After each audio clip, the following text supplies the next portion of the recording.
வணக்கம். தமிழாளி தொலைக்காட்சி செய்திகள் வாசிப்பவர் கமலா ஜெகதீஸ்வரன். முதலில் தலைப்புச் செய்திகள்.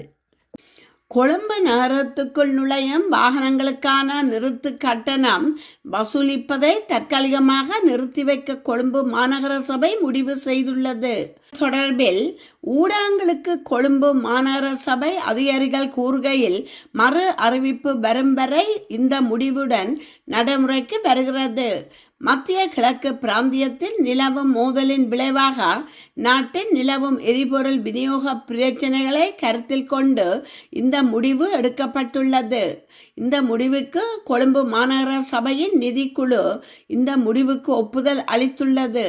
கொழும்பு நகரத்துக்குள் நுழைந்த வாகனங்களை நிறுத்துபவர்களிடம் நிறுத்த கட்டணம் வசூலிக்கப்படுகிறது. இருப்பினும் தற்போதைய உலகளாவிய நெருக்கடியால் பொதுமக்கள் சிரமங்களை எதிர்கொள்வதாக எங்களுக்கு தகவல்கள் கிடைத்துள்ளன. இந்த நிலையிலேயே நிறுத்த கட்டணம் வசூலிப்பதை தற்காலிகமாக நிறுத்தி வைக்க நிதி குழு ஒப்புதல் அளித்துள்ளது என கூறியுள்ளனர். வெப்பமான காலநிலையை அடுத்து பாடசாலை மாணவர்களுக்கான சிறப்பு வழிகாட்டுதலை கல்வி அமைச்சு வெளியிட்டுள்ளது. அந்த வகையில் மதிய வேளையில் குழந்தைகளை விளையாட்டுகளில் ஈடுபடுத்துதல் தொடர்பில் அறிவுறுத்தல் வழங்கப்பட்டுள்ளது. அத்துடன் இல்லங்களுக்கு இடையேயான விளையாட்டு விழாக்களை நடத்துதல் குறித்து இதன்போது எச்சரிக்கை விடுக்கப்பட்டுள்ளது. இது தொடர்பாக மேலும் பல பிரச்சனைகள் குறித்து அதிபர்களுக்கு விடுக்கப்பட்டுள்ளதாக கல்வி உயர்கல்வி பிரதி அமைச்சர் மதுரா செனவிரத்னா தெரிவித்துள்ளார். இதேவேளை நாட்டின் பல பகுதிகளுக்கு அதிக வெப்பத்துடனான வானிலை தொடர்பில் எச்சரிக்கை அறிவித்தல் வெளியிடப்பட்டுள்ளது. மேல் சப்ரஹமுவா, தென் வடமேல் மாகாணங்கள் மற்றும் மொனராகலை மன்னர் மாவட்டங்களின் சில இடங்களில் மனித உடலால் உணரப்படும் வெப்பநிலை எனப்படும் வெப்ப சுட்டன் எச்சரிக்கை மட்டத்தில் காணப்படலாம் என எச்சரிக்கை விடுக்கப்பட்டுள்ளது. இதனால் போதுமான அளவு நீர் அருந்துமாறும் சாத்தியமான வேலைகளில் நிழலான இடங்களில் ஓய்வெடுக்குமாறும் வளிமண்டலவியல் திணைக்களம் தெரிவித்துள்ளது.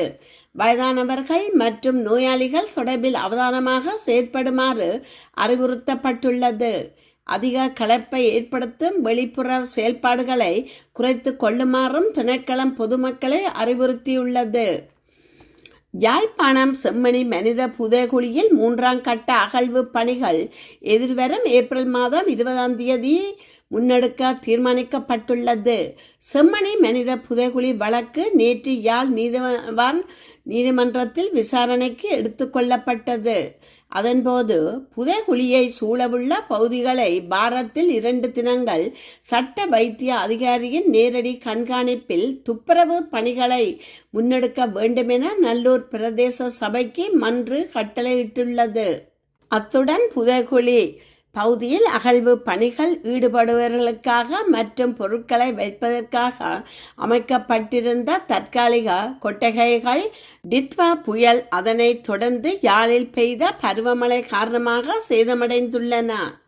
அவற்றினை அங்கிருந்து அகற்றி புதிய கொட்டகைகளை அமைக்கவும் அகழ்வு பணிகளுக்கான தளபாடங்களை கடந்த அகழ்வு பணிகளுக்கு ஏற்பாடு செய்தது போன்ற நல்லூர் பிரதேச சபை இம்முறையும் தளபாட வசதிகளுக்கு ஏற்பாடு செய்யவும் மன்று கட்டளையிட்டுள்ளது.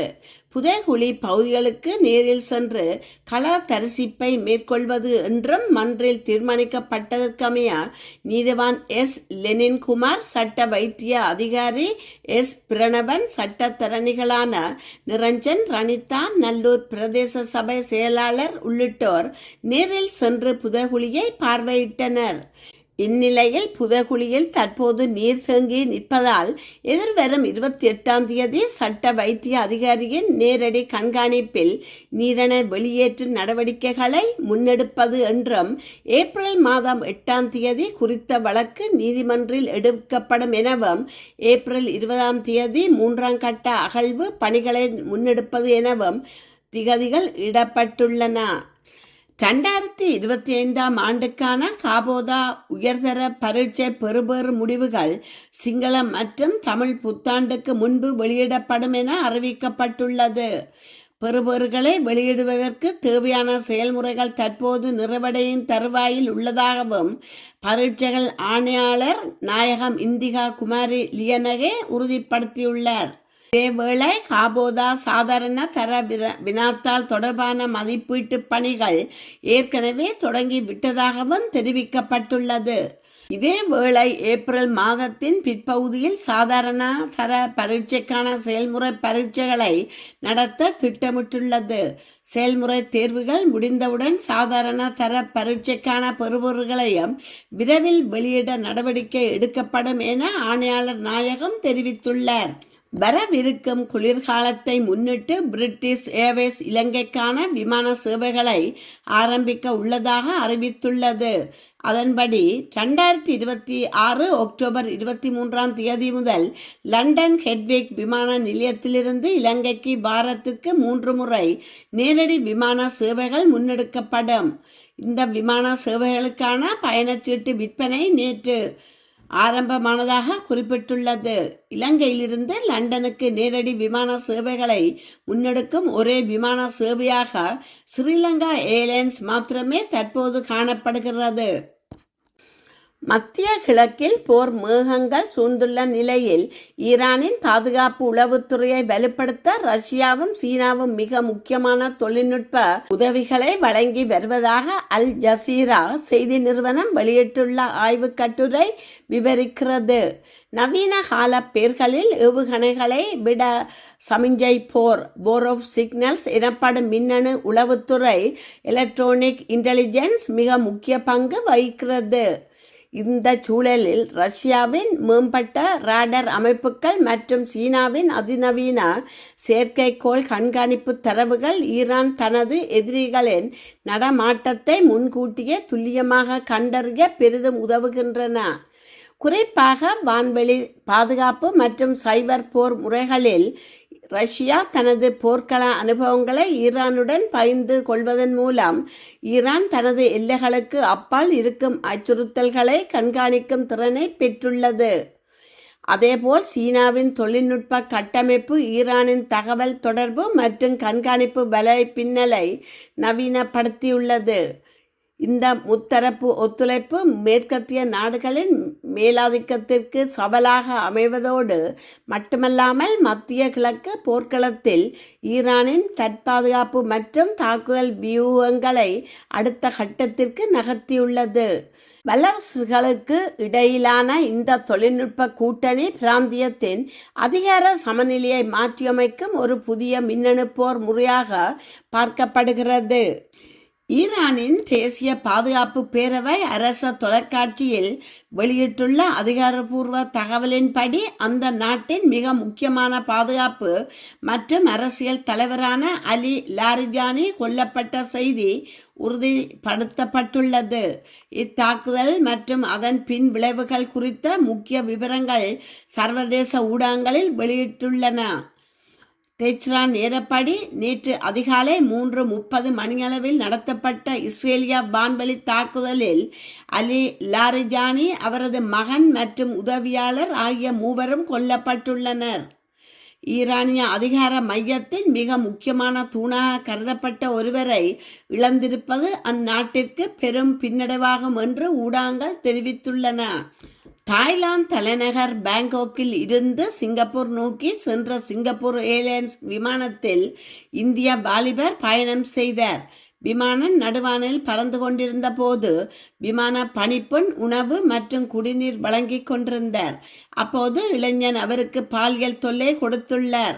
இதனால் அதிர்ச்சியடைந்த அந்த பெண் அவரை எச்சரித்துவிட்டு அதிகாரிகளிடம் புகார் அளித்தார். விமானம் சிங்கப்பூரில் தரையிறங்கியதும் அங்கு தயாராக இருந்த விமான நிலைய போலீசார் வாலிபரை கைது செய்தனர். இது தொடர்பான வழக்கு நேற்று விசாரணைக்கு வந்தது. தன் மீதான குற்றச்சாட்டை வாலிபர் மறுத்துள்ளார். இருப்பினும் சிங்கப்பூர் சட்டப்படி பணிப்பெண்ணிடம் தவறாக நடந்து கொண்ட குற்றத்துக்காக அவருக்கு 3 ஆண்டுகள் வரை சிறை தண்டனை, அபராதம் அல்லது கடுமையான பிரம்படி தண்டனை கிடைக்க வாய்ப்புள்ளது.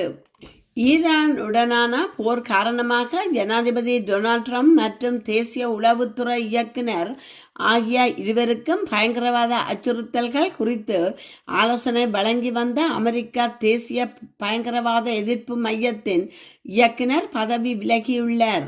நடைபெற்று வரும் போரை தனது மனச்சாட்சிக்கு விரோதமாக ஆதரிக்க முடியாது என தனது ராஜினாமா கடிதத்தில் ஜோ ஹெண்ட் குறிப்பிட்டுள்ளார். மேலும் ஈரான் நமது நாட்டுக்கு எந்த உடனடி அச்சுறுத்தலையும் ஏற்படுத்தவில்லை. மேலும் இஸ்ரேல் மற்றும் அதன் சக்தி வாய்ந்த அமெரிக்க ஆதரவு குழுவின் அழுத்தத்தின் காரணமாகவே நாம் இந்த போரை தொடங்கினோம் என்பது தெளிவாகிறது எனவும் குறிப்பிட்டுள்ளார். அமெரிக்கா வெளிநாட்டு விவகாரங்களில் தலையிடுவதை நிறுத்திக் கொள்ள வேண்டும் என்று ட்ரம்பின் கடந்த கால கூற்றுக்களையும் தனது ராஜினாமா கடிதத்தில் குறிப்பிட்டுள்ளார். இதற்கிடையில் வெள்ளை மாளிகை ஜோ ஹெண்ட் ராஜினாமா தொடர்பாக எந்த பதிலும் அளிக்கவில்லை. அமெரிக்கா சட்டத்தின்படி அந்நாட்டு ஜனாதிபதி ஒரு நாட்டின் மீது போர் தொடுக்க வேண்டுமென்றால் நாடாளுமன்றத்தில் ஒப்புதலை பெற வேண்டும். ஒரு தாக்குதல் உடனடியாக நடக்கப் போகிறது என்ற சூழலில் மட்டுமே அதிபர் தன்னிச்சையாக செயல்பட அதிகாரம் உண்டு. அமெரிக்கா ஈரான் தங்கள் மீது தாக்குதல் நடத்த உள்ளதாக கூறி போரை தொடங்கியது குறிப்பிடத்தக்கது. இத்துடன் செய்திகள் நிறைவு பெறுகின்றன. மீண்டும் மற்றொரு செய்தியூடாக உங்களை சந்திக்கும் வரை வணக்கம் கூறி விடைபெறுபவர் கமலா ஜெகதீஸ்வரன். நன்றி.